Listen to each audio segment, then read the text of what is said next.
I was in the middle of doing my Corvette full build, looking through everything, and I decided to take the Corvette out for a spin.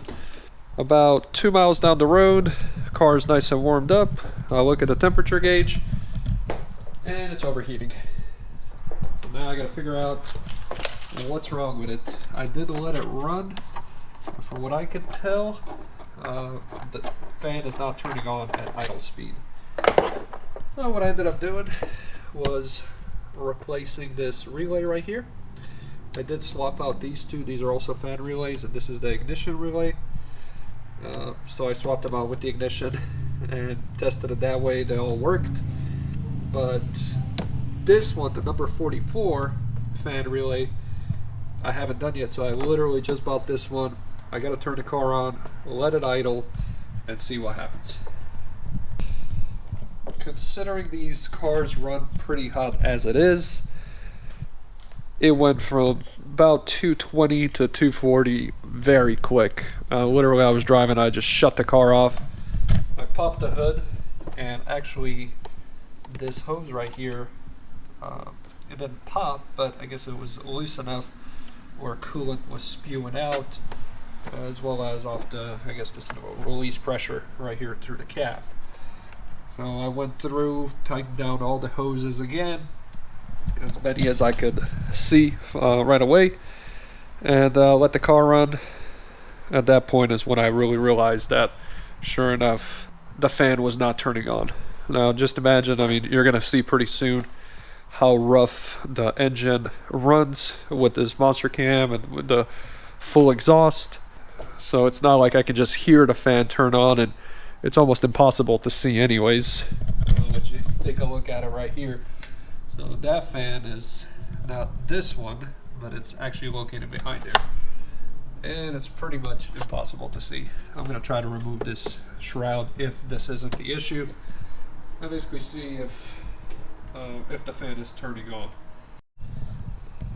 If everything is good, then honestly I'm at a loss. But what I'm going to try to do then is, check all the fuses and even check the coolant temperature sensor. I ended up replacing it once before. It is plugged in. I'm looking at it right now. I guess the easiest thing right now is let's turn the car on, let's let it run for a while, and let's cross our fingers and hope that it does not overheat. Well, basically right now I'm just going to turn it on, drive it through the neighborhood a couple of times, and then just let it sit and build up the temperature.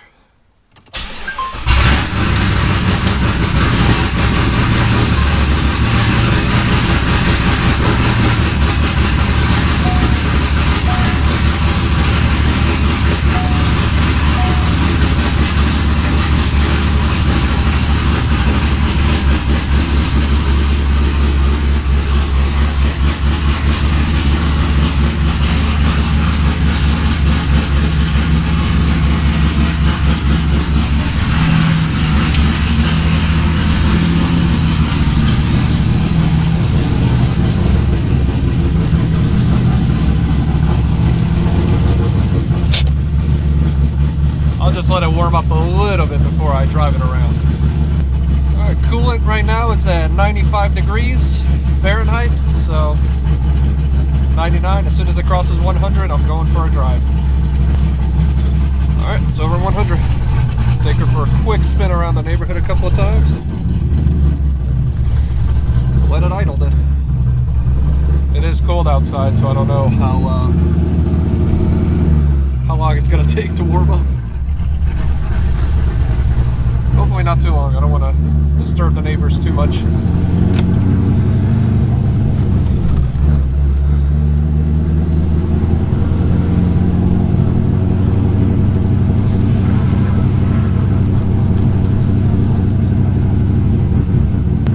In a low gear like this, if you're doing really slow, I mean, it's going to bounce you around the cam. See what I mean? You're going to have to keep the revs up higher than you normally would.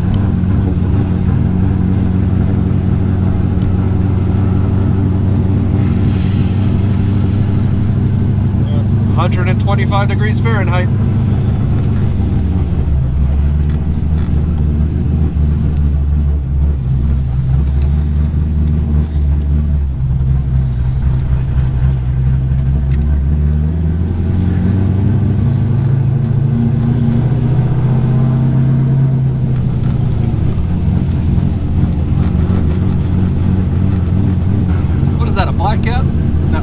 God, it's a gray cat. Gray cat just crossed the road. I was like, no, not in front of me. Not in front of the Corvette when I'm trying to diagnose the issue. Oh man, 140. Let's see. At this point, I'm just gonna go take it back and let it rest.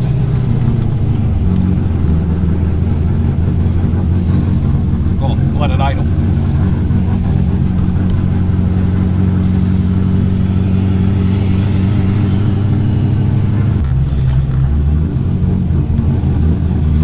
Tell you the truth, making this video makes me feel a little bit calmer. Normally I'd be freaking out about now, you know, want to sell the car. Me and one of my friends, we always talk about every time we have to change the battery or tires, it's like, all right, I'm selling the car. But of course that's not the case with this car, but I'm just kidding.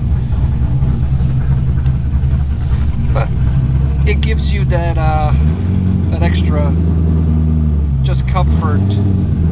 It's like, hey, there's a bunch of people kind of here with you going through this journey. Try to relax. We're at 158 degrees, 162, so now I'm going to see and basically observe over there whether it's going to go over, I think 217, but I'll get it up to 230 and see if the fan actually kicks in. You guys can probably see the engine doing its thing and shaking all over the place. That's where the fan is, and that's what I can't see.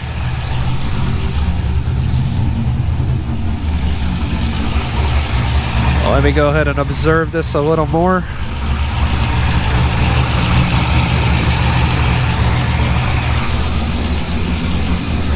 Coolant looks good. I just have to keep checking the temperature. Currently is 169. While I'm at it out here, man, my STI looks like an SUV compared to this Corvette. This is just crazy how low this car is. There's some exhaust for you guys.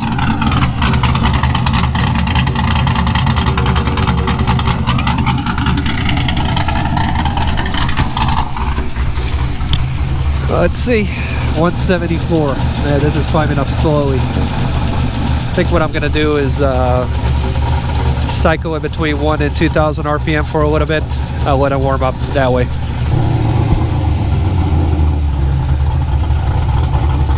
Okay, so it's steadily climbing right now. It's at 181. And yeah, I need to get that ABS and traction control thing fixed soon.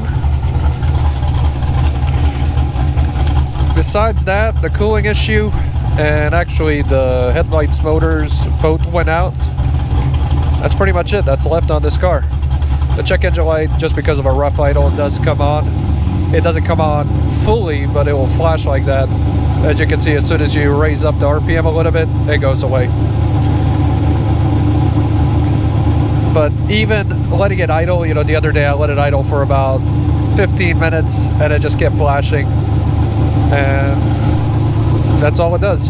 It just flashes and then it turns off, flashes, turns off, flashes, turns off. We're good. All right, 190.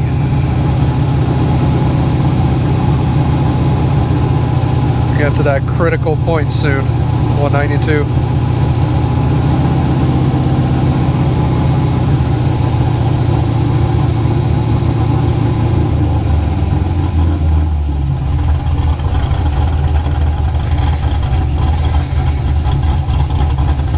Come on, 194. Just gonna go double check the coolant over here, make sure it's not leaking anywhere. Nothing is spewing out coolant from any hoses. It all looks good. I wonder if you guys can see that engine shaking, how much it shakes actually. Let's see. Trying to keep as still as possible. That cam is just massive.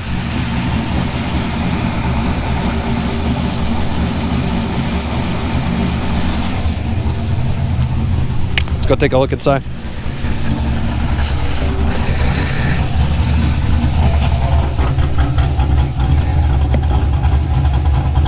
$196. Have to give it some more revs.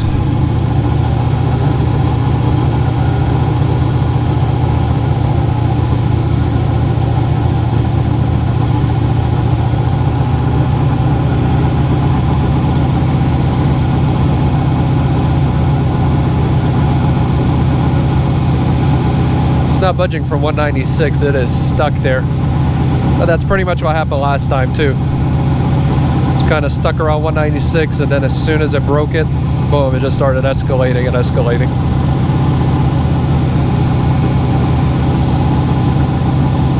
There we go, 198.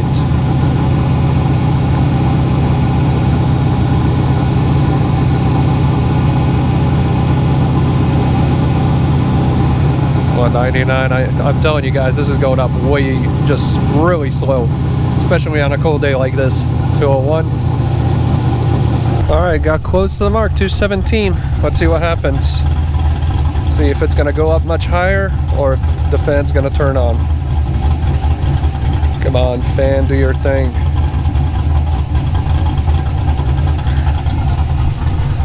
$219. That doesn't look good. But I was revving it at 2,000 RPM all the way up until now. So I don't know how fast that actually cools the vehicle down. It's at 219 right now. Oh, the anticipation's killing me. 221. I don't think that's gonna work. I'm gonna go look under the hood again and see if I can hear the fan on.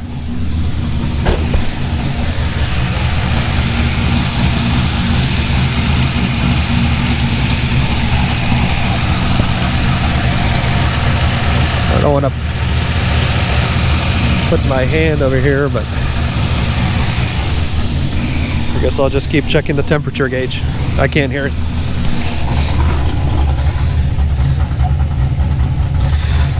At 225. Yeah, I figured it wasn't going to be this simple, but I was kind of hoping that I could just replace the relay and for it to magically work, and it's not. Of course, it's never that simple. I'm gonna blame the black cat. The freaking black cat had to walk out in front of the freaking car, and that's why it's not working. I don't know.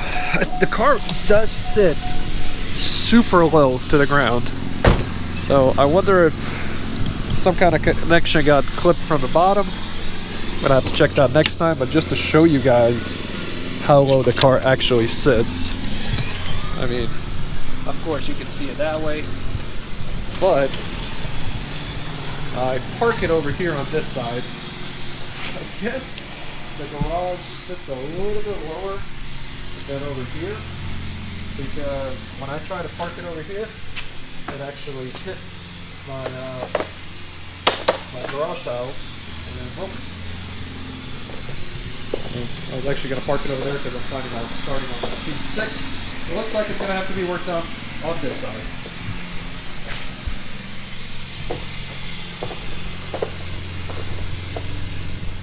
And as you can see, there are a few little marks on the floor. That's actually from the paint, from the caliper paint, from the bottom, when I painted the cradle. So it scrapes the cradle when it comes on. So I wonder if something got clipped on the fan from the bottom. But in order for me to do that, I'll have to lift the car, and I'm gonna do that in the next video. So aside from replacing the relay, I just went ahead and checked all the fuses. I used my multimeter, checked for resistance, as well as a visual inspection, and everything came out good. Which unfortunately leads me more and more to believe that it might be fans themselves. I'm gonna see if there's any way that I can swap out AC fan and the radiator fan and see if it works. To tell you the truth, I really don't care about AC right now. Well, today's the day. Corvette's been overheating for quite some time now, so finally I'm just going to change the thermostat, see if that helps. I've checked all the fuses, checked everything else that I can think of that might cause it to overheat. Finally, about a month ago actually, I went and bought a thermostat, and now that everybody's stuck inside, and me included, I went ahead and decided to go ahead and do it.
Now that everything's filled, have to turn it on and hope that it doesn't blow up.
time to see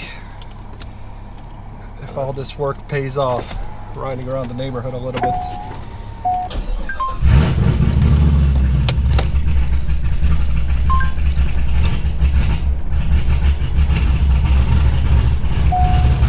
Come on.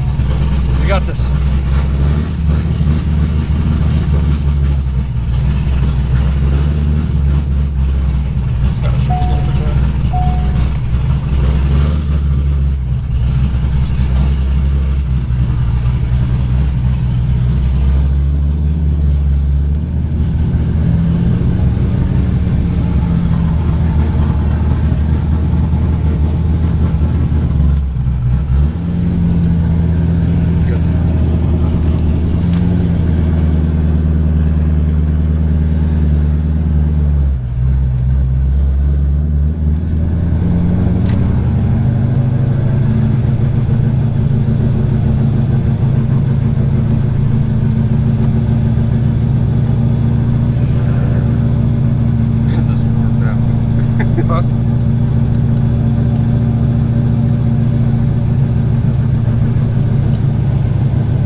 So far, so good.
Man, am I happy.